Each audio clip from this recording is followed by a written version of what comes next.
Why would anything that makes you happy and doesn't hurt anybody else be wrong?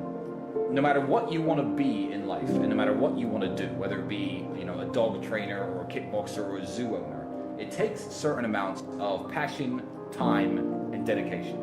Network, connections, power, money. That's what makes you free. Money buys healthcare, and if you think you have healthcare, you do not. That's what I would say is the most crazy thing about having money.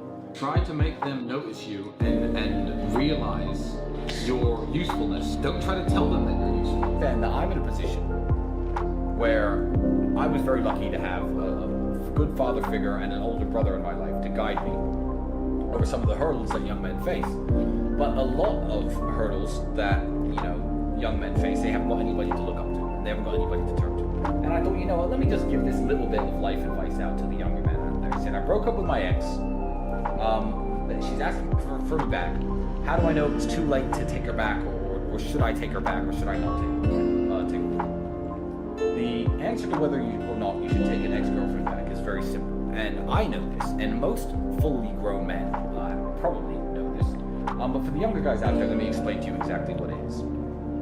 If she has had another boyfriend or another sexual partner or another relationship since the breakup, it is too late to take her back. It is over at that point. Because no matter what happens in the relationship, no matter if you get married, you have kids, and you stay together for a very long time, because that all happened because it didn't work out with the guy who she was with after you broke up. So you are always going to be plan B. You're always going to be the fallback guy. You're always going to be the idiot that's always there. So if she's had a week or two and, hung out with her girlfriend and cried into her pillow, by all means take her back. The moment there's been another guy in the scene at all, she's only interested in taking you back and getting back with you because it didn't work out with him. So don't let yourself be played like that. Yeah, don't be second place to anybody. So that's when it's too late. I think that the real definition of right and wrong actions are whether they cause other people harm. And I think that's everybody's definition. I'm 34, you're exactly the same age as me. I am too working on myself, trying to build myself up, working on my finances, although they're pretty secure. I'm always trying to do better, and I care about taking care of my mother too. Yeah, I'm certainly not chasing tail around like I was when I was 21, because I've realized as I'm older and smarter that there are better things to do. You are going to need a woman because you are going to need kids, and having kids is a very important mission in any man's life. So yeah, by all means, work on yourself. I don't understand why that would be a negative thing. That's actually a very beautiful thing. Being truly honest, living only for yourself and not taking the time and the financial commitment it takes, the time commitment it takes to procreate, I think would be ultimately a very unhappy life. Shared blood is the best, it's the best way of securing loyalty. So as a man who's building an empire, I don't see how I could justify continuing my life if I wasn't trying to procreate and have children. But yeah, having a daughter and being a father is absolutely. No 22-year-old should be on any kind of steroid. I can see cases for testosterone replacement therapy for people in their upwards of 40, maybe late 30s. I could see the case for that, for upping your testosterone level, trying to get your energy levels back to when you were much younger. Do you exercise regularly? Do you eat well? How much alcohol do you drink? Do you smoke? Why don't you look at what testosterone is, look at your current life and your current habits, and try to up your testosterone level naturally. There's no excuse to be injecting anything into your arms at this age. I think that's really pathetic. I believe that the time to get wealthy in an easy and a quick way has run out already. I'm going to tell you why. We've all heard of the gold rush, haven't we?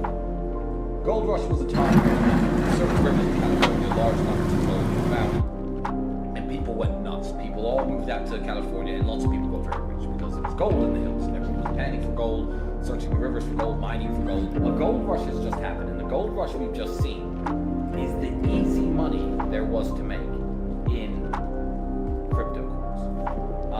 Bitcoin has a use case, Ethereum has a use case, Chainlink and a few other cryptos have a use case, and they're going to last well on into the future. They might even be the future of currency. People who own them now might be the richest people in the world in 5 or 10 years. But I'll tell you what isn't going to exist. Pump and dump crypto nonsense coins that kids can buy for a few $1,000s and become millionaires overnight. The time of easy money is over. The gold rush is over. There's no more easy money in the way there used to be. There's no way you're going to draw a little pixelated picture of a monkey or a banana or a pig or a ninja and sell it for $600,000 anymore. The NFT craze is over.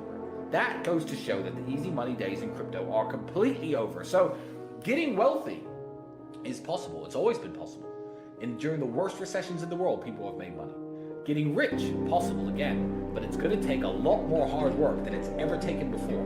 The days of the free money on the internet have ended, absolutely. You eat McDonald's every day. You know not to do that. So you're trying to get into the specifics without covering the basics. You know what I mean? It's like when people care about fitness, okay, what's the exact correct technique to lift this, lift that? People who don't train at all, just go running and do some push-ups. Everyone knows like the answers. Step one, stop eating McDonald's every day. Yeah, like that. Once you do that, worry more about the exact specifics of what you're eating. I'll eat 3,500 calories in a single meal once a day. Yeah, all the time. That's all the time. That's what I do. It's in the afternoon, not before. So I was going to sleep a bit hungry. You know, I don't have breakfast in the morning. But it's just I don't even realize I do it. But it's how I live. This is why I don't read self-help books. I believe that is success porn. People read these books about get rich and do well. How many people do I know who've read these books and never got rich? Zero. And the thing about reading helps you. Reading is entertainment. So if you read the James Bond novels for entertainment, it's better than watching the James Bond movies. I believe that it's a higher form of entertainment than Netflix and TV, but it's essentially just Netflix for the brain. So, reading is a waste of time if you want to get rich, I agree. But there is one TV show which I'm going to talk about now. And we never talk about it on Emergency Meeting Live because my brother hasn't seen this show. But I was at somebody's house about 4 years ago, and I watched episode 1 of a show which has 11 series to it, and it was so excellent that I watched all of it. Now, I believe this TV show to be an intellectual and cultural masterpiece, and it is the greatest show that has ever been broadcast on television. And I'm talking, of course, about the show Trailer Park Boys. The importance of brotherhood and friendship and sticking together is a massive underlying theme of the show. Also, the importance of enjoying your current circumstances. Keep working, keep hustling, keep grinding, try and get out, but enjoy yourself while you're at it. It's a show about perseverance. It's a show about trying to always better your situation. Besides that, TV's a waste of time. Especially the news.